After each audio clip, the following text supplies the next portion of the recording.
손흥민 3,299억도 결국 거절. 토트넘 재계약 최초 대반전 레비 회장 단 한마디. 참교육 상황. 토트넘 핫스퍼 NG 포스테코글루 감독이 손흥민과 이별을 앞두고 의연한 태도를 나타냈다. 포스테코글루는 15일 한국 시각 노팅엄 포레스트 원정 경기 전 공식 기자회견에 참석했다. 포스테코글루는 토트넘을 이끌고 16일 새벽 5시 노팅엄 더시티 그라운드에서 2023-2024 시즌 프리미어리그 17라운드 노팅엄 포레스트전을 펼친다. 영국 언론 풋볼 런던이 보도한 바에 따르면 포스테코글루는 손흥민 대표팀 차출과 관련한 질문을 받았다. 손흥민은 아시안컵, 이브스 비수마, 말리와 파페사르, 세네갈, 는 아프리카 네이션스컵에 출전해 1월 한 달 동안 통째로 팀을 떠나야 한다. 특히 손흥민은 대체 불가 공격수이자 캡틴이다. 비수마와 사르 역시 주전 중앙 미드필더라 토트넘으로서는 손해가 이만저만이 아니다. 기자회견에서 손흥민이 리더로 등극해 당신을 놀라게 했는가? 그리고 1월에 손흥민과 비수마, 사르를 잃게 되는데 어떻게 대처할 것인가? 라는 질문이 나왔다. 포스테코글루는 소니 때문에 놀랄 일은 없었다. 나는 소니를 오랫동안 알고 지냈다. 선수로서 그의 자질은 프리미어리그와 세계 축구를 지켜보는 누구에게나 매우 분명하다. 나는 이미 소니의 인격을 알았다. 유일하게 새로운 점은 그가 그룹 내에서 주장을 맡았다는 점이다. 그는 그 역할을 정말 잘 수행했다. 라고 칭찬했다. 이어서 손흥민은 문화 안팎에서뿐만 아니라 경기 내에서도 추가적인 책임을 마다하지 않았다. 손흥민을 비롯해 비수마와 사르 모두 우리에게 큰 손실이다. 하지만 이것은 우리가 시즌 내내 겪었던 일이다. 우리는 지금까지 중요한 선수가 없었을 때 대처해야 했다. 우리가 처리했던 일이며 답을 찾을 것이다. 라고 담담하게 답했다.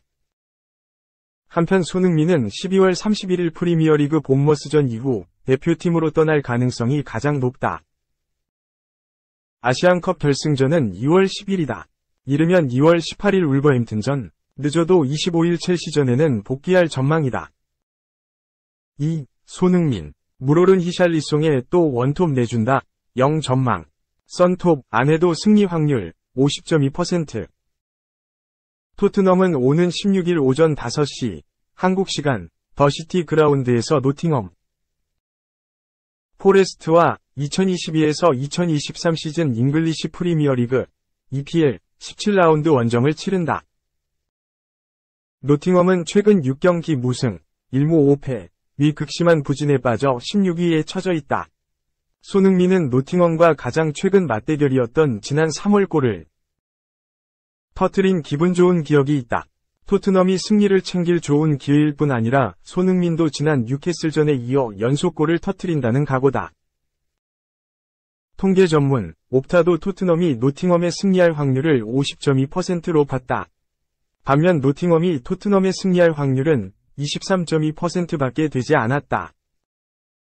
옵타는 손흥민의 활약에 기대를 걸었다. 주장 손흥민은 직전 뉴캐슬전에서 데스티니 우도기와 히샬리송의 득점으로 도움을 올렸고 후반 막판에는 페널티킥, PK, 골까지 성공시키며 눈부신 활약을 펼쳤다고 전했다. 그러면서 손흥민은 올 시즌 16경기에 출전해 10골 4도움을 기록 중이다. 이중 원정에서 넣은 골이 7골에 이른다. 올 시즌 손흥민보다 원정골이 많은 선수는 득점 1위 엘링 홀란드, 원정 8골 뿐이 없다고 설명했다. 뉴캐슬전에서 멀티골을 터뜨린 히샬리송에 대해서도 기대를 나타냈다. 옵타는 토트넘은 손흥민의 득점에 의존할 때가 많았다. 이런 가운데 히샬리송이 골이 터진 것은 분명 반가운 일이다. 그는 지난해 5월 에버튼 소속으로 마지막 2경기에서 골을 넣은 이후 첫 연속골을 노린다고 전했다. 옵타는 직전 뉴캐슬전과 마찬가지로 손흥민이 최전방이 아닌 왼쪽 측면 공격수 자리에 설 것으로 예상했다. 토트넘의 스리톱은 브라질 출신 스트라이커 히샬리송가 최전방 원톱에 서고 손흥민과 브레넌 존슨이 각각 좌우 측면에 배치될 가능성이 크다고 전했다. 데얀 클루셉스키가 공격형 미드필더로 배치돼 3톱의 뒤를 바칠 것으로 예상했다. 옵타는 클루셉스키의 키패스 능력을 칭찬했다. 옵타에 따르면 클루셉스키는 올 시즌 리그에서 가장 많은 키패스 36회를 기록 중이다. 손흥민은 30회로 4위다. 옵타는 클루셉스키가 창의적인 미드필더 역할을 잘 수행할 것으로 보인다고 전했다.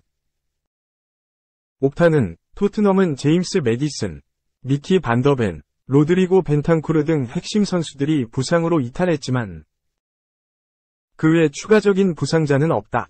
엔제 포스테코글루 감독도 가뿐한 마음으로 노팅엄 원정을 떠날 수 있게 됐다고 전했다. 3. 토트넘 깜짝 희소식. 570억, 최고의 영입. 빠른 회복세 오른쪽 화살표 1월 안에 복귀 가능. 영국 풋볼 인사이더는 14일 한국 시간 토트넘에서 장기간 결장하고 있는 판더펜과 라이언 세세뇽이 1월 부상에서 복귀할 예정이다. 두 선수는 토트넘 치료실에 있는 1군 선수 중 회복이 가장 발전된 단계에 있다. 판더펜은 11월 부상으로 쓰러진 후 1월 말 전에 활동 재개가 가능할 것이다. 고 보도했다. 이번 여름 토트넘이 야심차게 영입한 센터백인 판더펜은 이적하자마자 크리스티안 로메로와 좋은 호흡을 보여줬다.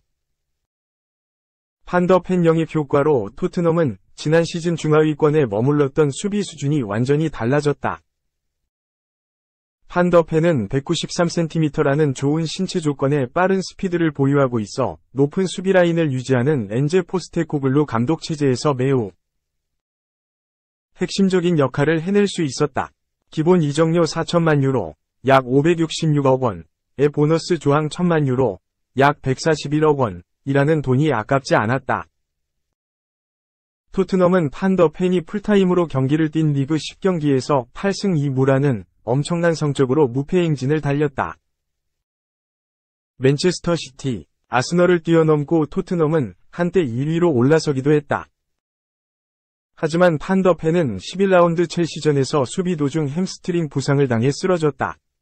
극심한 고통을 호소한 판더펜은 햄스트링 부분 파열이라는 진단을 받았다. 가까스로 수술대에 오르는 건 피했지만 1월 이후에나 경기장에 돌아올 것으로 전망됐다. 판더펜이 부상으로 빠지고 로메로가 퇴장 징계로 빠진 동안 토트넘의 수비는 2022에서 23 시즌으로 돌아갔다.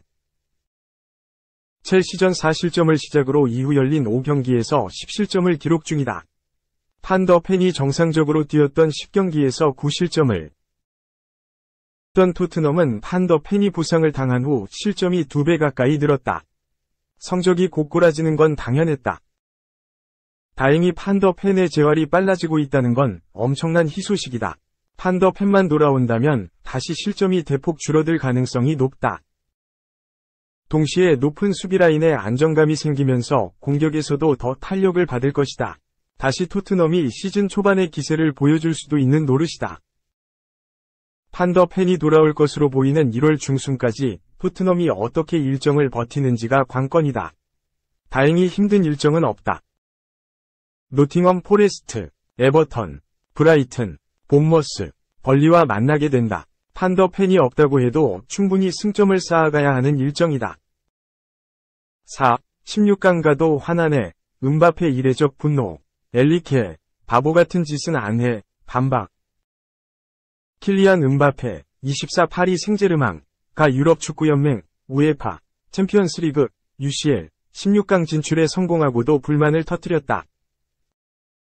영국 매체, 메트로는 14일, 한국 시간, 음바페는 보루시아 도르트문트, 독일과 경기에서 1에서 1로 비긴 뒤 답답한 듯한 표정을 보였다. 라고 조명했다.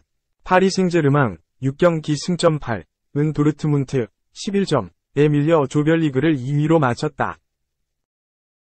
메트로에 따르면 경기 후 음바페는 라커룸에서 이례적인 불만을 터뜨렸다.